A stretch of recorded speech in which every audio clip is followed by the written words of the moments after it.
अस्सलाम वालेकुम। मैं हूँ फ़हीम और उम्मीद है आप सब लोग खैरियत से होंगे और आपकी जो ट्रेडिंग है वो बहुत अच्छे से आप प्रॉफिटेबल ट्रेड्स जो है ना वो क्लोज़ कर रहे होंगे।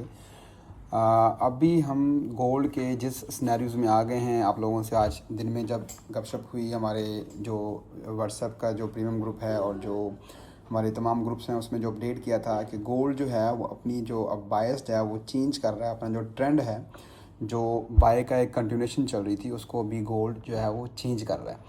अब अगर हम वीडियो के स्टार्ट में सबसे इम्पोर्टेंट जो डेली के फंडामेंटल्स हैं उनको डिस्कस करते हैं, तो जो सबसे ज़रूरी चीज़ इस हम डिस्कस करने की है और जो हर कोई सवाल पूछ रहा है कि with all these geopolitical issues जो अभी चल रहे हैं, इसके बावजूद मार्केट में गोल्ड जो है वो क्रैश क्यों हो रहा है।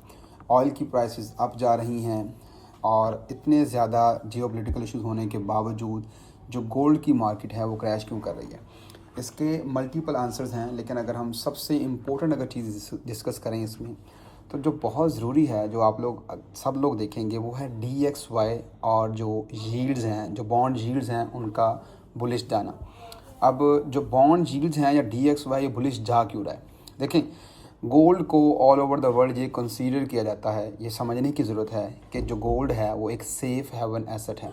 लेकिन इसमें एक चीज़ बहुत ज़रूरी है, ऑन द अदर हैंड जो डॉलर है वो किसी भी किस्म के क्राइसिस में, जियोपॉलिटिकल इश्यूज़ में, जो बड़े बड़े लोग हैं, जो जो नॉर्मल जो पॉपुलेशन है, वो रश टूवर्ड्स किंग डॉलर जिसको बोला जाता है वो करते हैं, बिकॉज अपने सेफ़ हेवन एसेट की तरफ जाते हैं। लोग अपनी नॉर्मल करेंसीज़ को, अपनी सेविंग्स को कैश आउट करते हैं डॉलर्स में, ताकि वो किसी भी किस्म के क्राइसिस में अपनी इन चीज़ों को, उनके पास एक सेविंग हो, कैश इन हैंड हो, जिसको वो डील कर सकें, जिसकी वजह से जो डॉलर की डिमांड है इन ओवरऑल द मार्केट वो बढ़ गई है।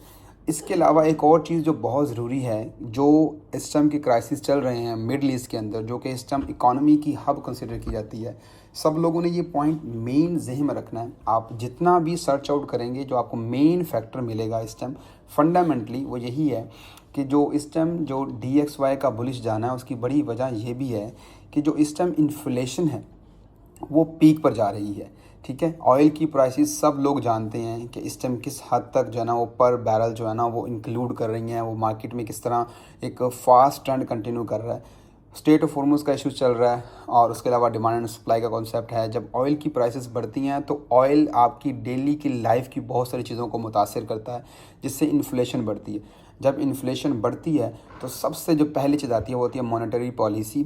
मींस के जो इंटरेस्ट रेट हैं, जो दुनिया के तमाम सेंट्रल बैंक हैं, European central bank ECB, BOJ, bank of Japan, जो UK का सेंट्रल बैंक है, एंड देन जो फेडरल रिज़र्व हैं USA के, वो लोग अपनी जो मॉनेटरी पॉलिसी है उसको टाइट करते हैं। इंस्टेड ऑफ रेट कट्स वो रेट को स्टेबल करते हैं या रेट हाइक्स पे जाते हैं, बिकॉज इन्फ्लेशन जो है वो राइजिंग है। तो उसमें एक बहुत बड़ा जो कंसेप्ट हमारे पास आता है, जब इन्फ्लेशन हाई जाती है तो जो इंटरेस्ट रेट को स्टडी करने के लिए जो मॉनेटरी पॉलिसी जो टाइट की जाती है, उसकी बेस पर जो सेफ हेवन एसेट है स्पेशली गोल्ड, वो उसके लिए अच्छा नहीं है। Gold always like lower interest rate. अगर लोअर इंटरेस्ट रेट नहीं होंगे तो गोल्ड सेल होगा, और ये सबसे बड़ा फैक्टर है गोल्ड के अंदर, गोल्ड की सेल होने का। जो बिग प्लेयर्स हैं वो मार्केट को प्रिडिक्ट कर रहे हैं, वो फ्यूचर में देख रहे हैं कि USA की इकॉनमी के अंदर रेट कट्स के चांसेस कम हो रहे हैं, जिसकी वजह से हमें गोल्ड में जो है ना वो एक सेल देखने को मिल रही है। लेकिन क्या ये लंबी चलेगी? अभी हम इसको अगर चार्ट पर देखें तो आपके सामने अभी इस टाइम H4 का चार्ट ओपन है। ठीक है, ये हमने जोन डिस्कस किया था, ये जोन अभी आपके सामने है कि ये जो जोन है ये लिक्विडिटी जोन है, जिसमें मल्टीपल विक्स पड़ी हुई हैं। मींस यहाँ पर बहुत सारे हेज फंड्स हैं, यहाँ पर बहुत सारे लोग स्टक हैं मार्केट में।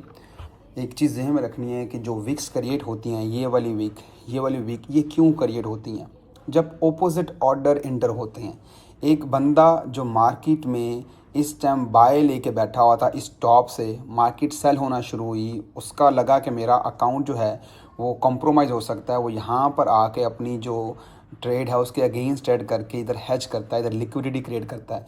लिक्विडिटी जोन किस तरह क्रिएट होता है? जब ऑपोजिट ट्रेड्स इंटर होती हैं, जब हेज फंड्स और जब हेजिंग होती है, जहाँ पर ऑपोजिट ट्रेड्स मल्टीपल इंटर होती हैं, लोग अपने अकाउंट में या अपनी ट्रेड्स में स्टक होते हैं, वहीं से रिटेल ट्रेडर फंसता है और वहीं से, उसी जगह से फिर जो मार्केट मेकर्स होते हैं, जो क्रोकोडाइल ऑफ द मार्केट जो होते हैं, वो उधर से अर्न करते हैं। तो ये हमारा वो जोन है। लेकिन जो इम्पोर्टेंट चीज़ है कि जो पिछले हमारे पास 4 आवर्स का जो चार्ट है वो इसी जोन से रिजेक्ट हो रहा है। अगर हमें इस जोन से ऊपर क्लोजिंग नहीं मिलती तो ये हमारे पास एक पहली कन्फर्मेशन है टेक्निकल्स के हिसाब से कि गोल्ड मज़ीद सेल हो सकता है। मज़ीद सेल हो के गोल्ड का नेक्स्ट स्टॉप कहाँ हो सकता है? हमारे पास ये वाला एक ऑर्डर ब्लॉक पड़ा हुआ है, ठीक है, ये वीक है हमारे पास, ये एक ट्रेंड अब सेल में आया, इधर ऑर्डर ब्लॉक क्रिएट हुआ और बुलिश ट्रेंड निकला और यहाँ पर एक फेयर वैल्यू गैप भी है। यही वो सपोर्ट है जहाँ पर पहले जो ली हुई थी, जो कि अब 4970 का एरिया है। अगर आप इसको मार्क करेंगे मैं आपको दिखाता हूँ कि ये देखें, ये इधर विक्स इस प्रीवियस पड़ी हुई हैं और यहीं पर हमारी अभी ये वाले जो 4 आवर्स का चार्ट है ये विक्स यहीं पर छोड़ रहा है। तो अगर ये लेवल्स कंप्रोमाइज़ होते हैं तो हम सेल को कंटिन्यू करेंगे, सेल का ट्रेंड कंटिन्यू होगा और फिर हमारे पास सेल की अपॉर्चुनिटीज़ बढ़ जाएंगी। लेकिन अगर ये एरिया कंटिन्यू नहीं होता और हमें ये रिजेक्शन जो है यहाँ से अगर मार्केट ब्रेकआउट करती है और मार्केट यहाँ से अच्छी ट्रेड लेती है तो हमारे पास बहुत अच्छी अपॉर्चुनिटी है यहाँ पर इस जगह पर बाय लेकर स्विंग बाय करने की, जो कि हमें इस लेवल तक मिल सकती है जो इसके प्रीवियस जहाँ पर पड़ा हुआ है। और उसके बाद हमारा जो अगला जोन हो सकता है वो ऊपर वाला, इससे जो ऊपर हाई पड़ा है वो हो सकता है। लेकिन अभी मुझे जो करंट सिनेरियोज चल रहे हैं और इन्फ्लेशन को देखते हुए जो CPI का डाटा जो मोस्ट इंपॉर्टेंट है उसको देखते हुए मुझे लग रहा है कि अभी मार्केट थोड़ा मज़ीद सेल होगी। बट हमें अपनी जो ट्रेड्स करनी है, जो इंट्राडे ट्रेडर है, उसके लिए जो मार्केट से जो पिप्स लेनी है, जो उसकी डेली की ट्रेड्स हैं 4 to 5 ट्रेड्स जिसमें 200-300 पिप्स वो ईच ट्रेड में कलेक्ट करेगा, वो उसके लिए बेस्ट हैं।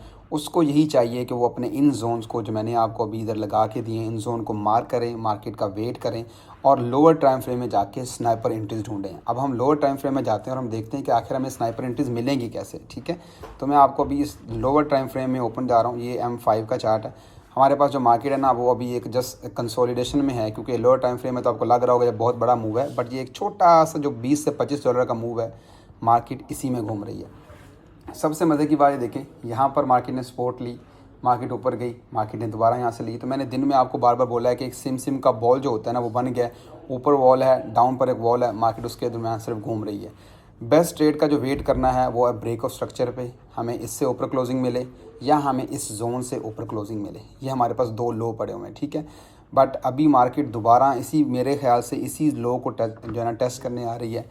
अगर मार्केट इस लो को टेस्ट करती है तो मेरे ख्याल में बेस्ट टाइम है कि हम अपने, अगर यहाँ से रिजेक्शन मिले तो हमारे पास मल्टीपल इस जगह पे हमारे पास लो पड़े हुए हैं, एक ये लो पड़ा है, एक ये पड़ा हुआ है और एक ये लो पड़ा हुआ है कि हम बाय में इंटर हो सकते हैं।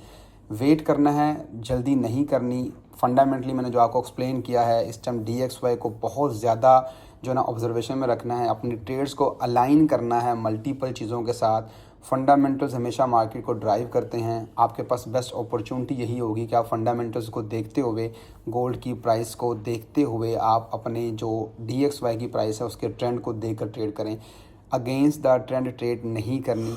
ये जो वीडियो है ये सिर्फ आप लोगों के लिए छोटी सी इसलिए बनाई है कि आपको कुछ जोन और मार्केट अपडेट दे सकूं। जो डिटेल्ड वीडियो है इंशाल्लाह ताला वो मैं दोबारा आप लोगों के लिए कल जो है ना वो अपलोड करूंगा, कल की मार्केट मूव के बाद। बट मैं कल ये एक्सपेक्ट कर रहा हूँ क्योंकि FOMC इसी वीक में है तो मार्केट शायद दोबारा रेंज बाउंड रहेगी। लेकिन जो ईरान और USA का कॉन्फ्लिक्ट है, अगर इसमें किसी किस्म की मज़ीद एस्केलेशन आती है तो मार्केट हमें कोई एग्रेसिव मूव भी दे सकती है। अदरवाइज़ मार्केट ये जो जोन बना हुआ है, मैं अगर आप लोगों के लिए हाइट कलेक्ट करूँ, देखें ये एक पूरा जोन है जिसके अंदर मार्केट जस्ट रेंज बाउंड है।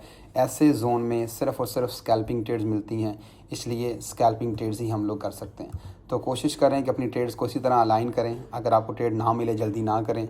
जो अच्छी ट्रेड्स हैं वो आपको ऑलरेडी GBP JPY जो US ऑयल हैं उन पर मिल रही हैं, उनके साथ जो है ना अपने जो है ना वो एक अच्छा जो है ना वो अकाउंट जो है ना वो ग्रो करें जब तक गोल्ड आपको कंफर्म ट्रेड नहीं देता।